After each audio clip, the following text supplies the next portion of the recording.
मनिहारी विधानसभा क्षेत्र से विधायक प्रत्याशी रामरतन प्रसाद ने आज मीडिया से बातचीत के दौरान जनता से अपील की है कि वे इस बार विकास, शिक्षा और रोजगार के मुद्दों पर वोट दें। उन्होंने कहा कि मनिहारी की जनता परिवर्तन चाहती है। मैं वादा करता हूं कि अगर जनता मुझे मौका देती है तो मनिहारी को एक मॉडल विधानसभा के रूप में विकसित किया जाएगा। रामरतन प्रसाद ने आगे कहा कि वे क्षेत्र के हर वर्ग, किसान, मजदूर, नौजवान और महिलाओं की समस्याओं को प्राथमिकता से हल करेंगे। साथ ही उन्होंने मतदाताओं से शांति, भाईचारे और लोकतांत्रिक तरीके से मतदान करने की अपील की। मनिहारी विधानसभा में जो आप आए हैं, नया चेहरा, नया छवि, हर चीज है। आप यहाँ की जनता के लिए क्या कहना चाहते हैं? मैं सबसे पहले अपना परिचय देना चाहूँगा। वैसे मैं तो लगातार आंदोलन कर्मी हूँ। जनता के लिए, जनता के अंदर विश्वास मैं पैदा कर रहा हूँ। दूसरी बात है कि मैं प्रोफेसर रामरतन प्रसाद मनिहारी विधानसभा का एक ऐसा उम्मीदवार हूँ जो जनता के हित में, जनता के लिए सिर्फ कार्य करूँगा। जिसका भी जैसा प्रॉब्लम होगा उस प्रॉब्लम को उसके घर में जाकर के डिस्कशन करूँगा और उस डिस्कशन के माध्यम से हम उनके समस्या का समाधान करने का प्रयास करेंगे। ये छोटी छोटी समस्या हमारे लिए समस्या नहीं है। हमारे लिए बेहद दुख की बात है कि छोटी छोटी घटना घटती है और उस घटना को लोग या उम्मीदवार या जो भी विधायक हैं वो प्रॉब्लम को सॉल्व नहीं कर पाते हैं, जैसा कि मैं न्यूज के माध्यम से देखता हूँ। अभी एक बहुत बड़ी सवाल आ रही है मनिहारी विधानसभा क्षेत्र में, और जो ब्लॉक है मनिहारी विधानसभा है, इस तरह का समस्या आ रहा है घुसपैठी का, जो कि लोग जाते हैं और वहां जाने के बाद बहुत सारी गलत सलत आरटीपीएस वगैरह, सीओ वगैरह, जो कि पब्लिक के लिए कुछ सोचते नहीं। ऐसे आवाज में आप विधायक बन के अगर आते हैं तो क्या इसका निष्कर्ष सॉल्व हो जाएगा? विधानसभा के प्रत्येक पंचायत, मनिहारी विधानसभा के प्रत्येक पंचायत में मेंबर से लेकर के मुखिया तक परेशान है, क्योंकि ब्लॉक में भ्रष्टाचार है। मुखिया और मेंबर को कौन व्यक्ति परेशान करता है?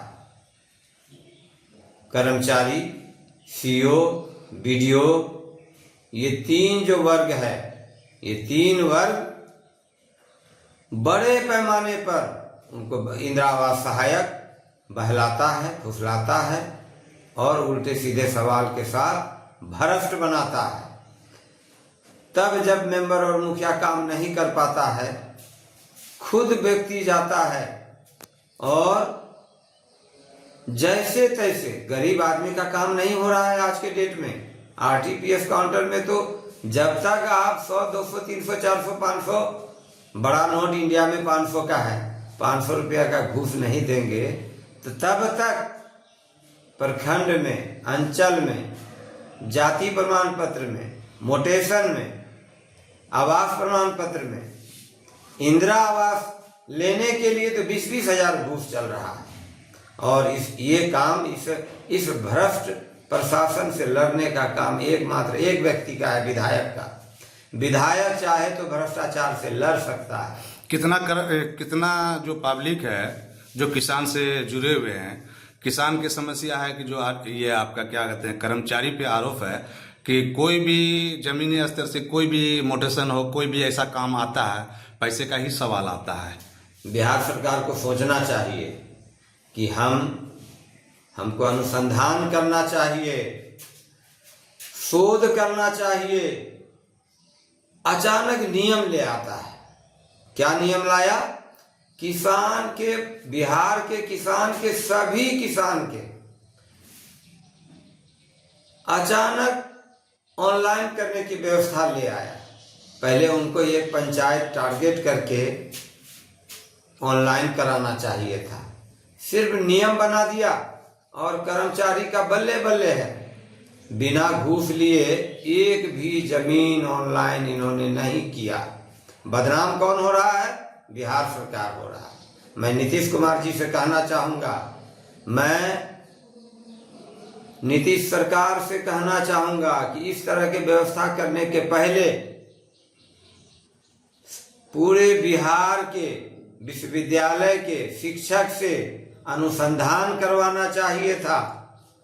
बड़े लेवल में, उच्च लेवल में प्रोफेसरों से अनुसंधान कराना चाहिए था कि जमीन का मोटेशन हो गया खारिज दाखिल या दाखिल खारिज हो गया, या ऑनलाइन सबसे बड़ा जो दुष्कर्म हुआ है समाज में अंचल लेवल पर, वो ऑनलाइन व्यवस्था का। जमीन ऑनलाइन, हमारे आदिवासी भाई, उनको पता नहीं है कि ऑनलाइन कैसे होता है।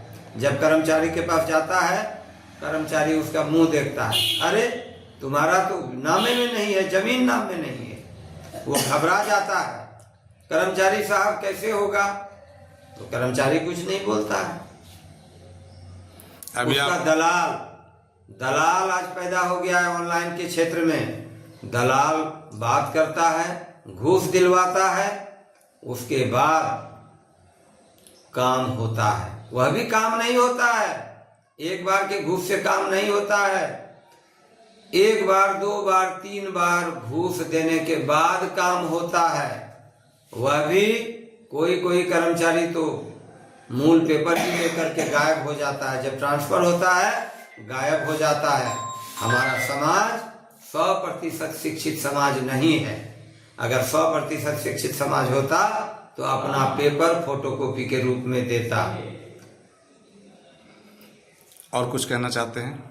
मैं प्रोफेसर रामरतन प्रसाद मनिहारी विधानसभा का विधायक उम्मीदवार हूँ। सुन लीजिए जनता जनार्दन, मनिहारी विधानसभा के एक एक मतदाताओं से मैं आग्रह करूंगा, जय मतदाता भाग्य विधाता। आप इस विधानसभा के भगवान हैं, खुदा हैं।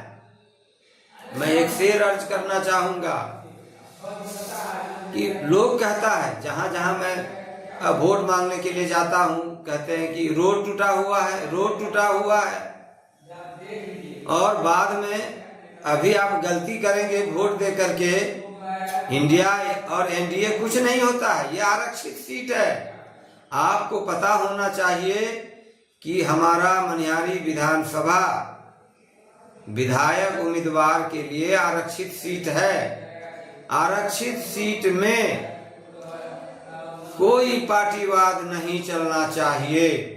जैसा कि मैंने अनुसंधान किया, नॉमिनेशन के बाद मैं उस पर एक आलेख लिखा, शोध आलेख, अगले अंक में आने वाला है।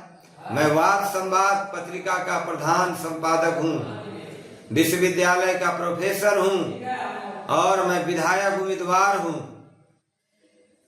इस लेवल में मैं कह रहा हूँ कि आरक्षित सीट में दोस्तों, भाइयों एवं बहनों, माताओं, दादाजी, दादी जी, नानी जी, मैं आपसे आग्रह करता हूं कि अगर मुझे आप उस लायक समझते हैं, विधायक के लायक समझते हैं, तो आप मुझे एक मौका दीजिए। अगर मौका देंगे तो मैं एक एक व्यक्ति के घर में, हर फैमिली को मैं डिस्कशन करूंगा। किसी का उम्र 65 साल हो गया, 5 साल तक